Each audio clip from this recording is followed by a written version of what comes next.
Corona के दरमियान और कोरोना के बाद में ये जो आपका मतलब डीएमएचपी है, वो कैसे काम कर रहा है, क्या काम कर रहा है? ड्यूरिंग कोरोना क्या काम किया, और अभी कोरोना के बाद में पोस्ट पेंडेमिक ये जो है, तो उसमें आपने क्या किया है या फिर क्या कर रहे हैं? सर, कोरोना के टाइम पे जो फर्स्ट वेव आया था ना, फर्स्ट वेव के टाइम पे हर कोई कंफ्यूजन में था कि ये क्या बीमारी है। लाइफ में फर्स्ट टाइम कोई ऐसा चीज एक्सपीरियंस कर रहा था, तो उस टाइम पे तो में हर कोई परेशान था। तो बीइंग अ डॉक्टर, मैं एक साइकेट्रिस्ट हूँ, लोगों को ये चीज बहुत बार कंफ्यूजन होता है कि साइकेट्रिस्ट और साइकोलॉजिस्ट, मतलब साइकेट्रिस्ट को वो बहुत बार लोग डॉक्टर ही नहीं समझते। लेकिन हर कोई साइकेट्रिस्ट जो है वो पहले एमबीबीएस डॉक्टर होता है, उसके बाद एमडी उन्होंने साइकेट्री में या डिप्लोमा किया होता है।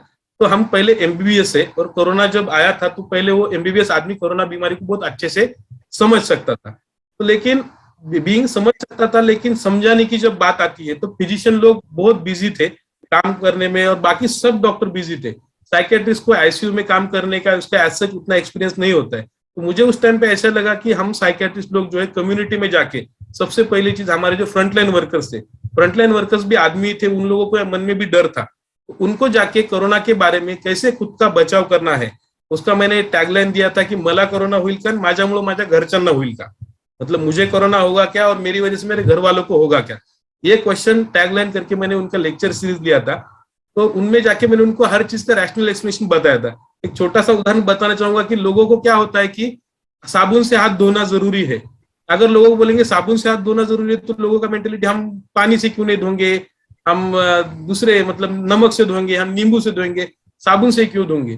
तो ये जब तक पता नहीं चलता क्यों साबुन से धोना है, तब तक लोग ये नहीं होते थे। तो उस टाइम पे हम उनको बताते थे कि जैसे कि कोरोना का लिपिड लेयर है, वो जो मैदाचं कवर आहे, मतलब कोरोना के बाजू में जो तेलकट तुपकट जो चिकनाहट है, अगर हाथ को चिकनाहट लगी तो अपन कैसे दूर करेंगे, तो साबुन के हाथों से हाथ धोके। तो वैसे ही चिकनाहट दूर करेंगे तो कोरोना के ऊपर के कपड़े फट जाएंगे, फिर आपके हाथों में कोरोना नहीं रहेगा। ऐसे छोटी छोटी चीजें करके हम लोगों ने जाके पहले फ्रंटलाइन वर्कर्स को अच्छे से मोटिवेट किया था कोरोना के टाइम पे।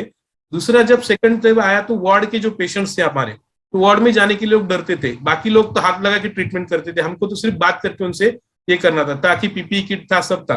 तब हम जाके उन लोगों को ये बताते थे। तो बहुत सारे लोगों का प्रॉब्लम था कि हमको खाना नहीं जाता है, और बहुत फ्रस्ट्रेट होते थे। कहाँ कहीं तो संत महात्मा को भजन सुनाते थे, जो रिकवरी वार्ड रहता था, वहां पे जाके हम लोग बताते थे कि तो मैंने एक चीज नोटिस किया था, खाना नहीं जाता, अच्छा ठीक है, तुमको चबाना आता है, चलो सब लोग निकालो, चबाओ चबाओ चबाओ, निगल लो, हो गया तुम्हारा खाना। ऐसा करके मैंने कम से कम 1-2 दिन पेशेंट लोगों को जाके खाना खिलाया। तब पेशेंट लोग मतलब बहुत अच्छे से ये जो चीजें है, बीइंग अ साइकेट्रिस्ट में उनकी मेंटेलिटी समझ के उनको समझा सकता था, और बीइंग एमबीबीएस कोरोना क्या है वो भी मैं अच्छे से समझ सकता था।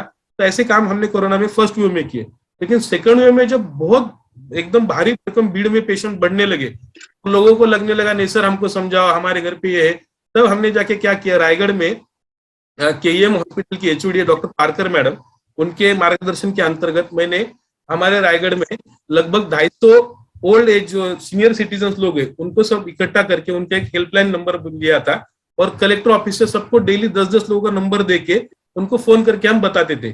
उनको प्रॉपर ट्रेनिंग हमने दिया था, स्किल वो यूज करते थे। तो ऐसा काउंसलिंग का काम कोरोना के टाइम पे हमने बहुत अच्छे से किया था, और ये सब जो काम है वो डीएमएचपी टीम ने किया था। जैसे मैंने रायगढ़ में किया था, वैसे हर किसी हमारे डीएमएचपी टीम ने हर एक डिस्ट्रिक्ट में जाके, वार्ड में जाके काउंसलिंग करना, पेशेंट को अच्छे से समझाना, दवाई गोली के बारे में समझाना, ग्रिप काउंसलिंग जो सबसे बड़ा इशू था। हम लोगों ने भी अपने दोस्त बहुत खोए हैं सर कोरोना में। तो उस टाइम पे जो एक चीज रहती है कि हर कोई दुखी है तो समझाएगा कौन, उस टाइम पे किसी ने तो भी ये जिम्मा उठाना चाहिए। तो ये जिम्मा बहुत अच्छे से साइकेट्री के डीएमएचपी की टीम ने उठाया था, और बहुत लोगों को ग्रिप काउंसलिंग।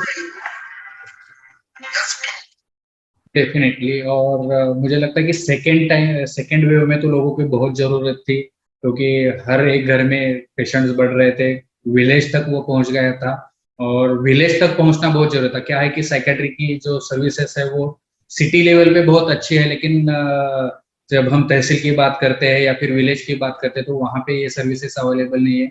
और मुझे लगता है डीएमएचपी ने ये वहां तक जाके डेफिनेटली काम किया, बहुत अच्छे से काम किया है।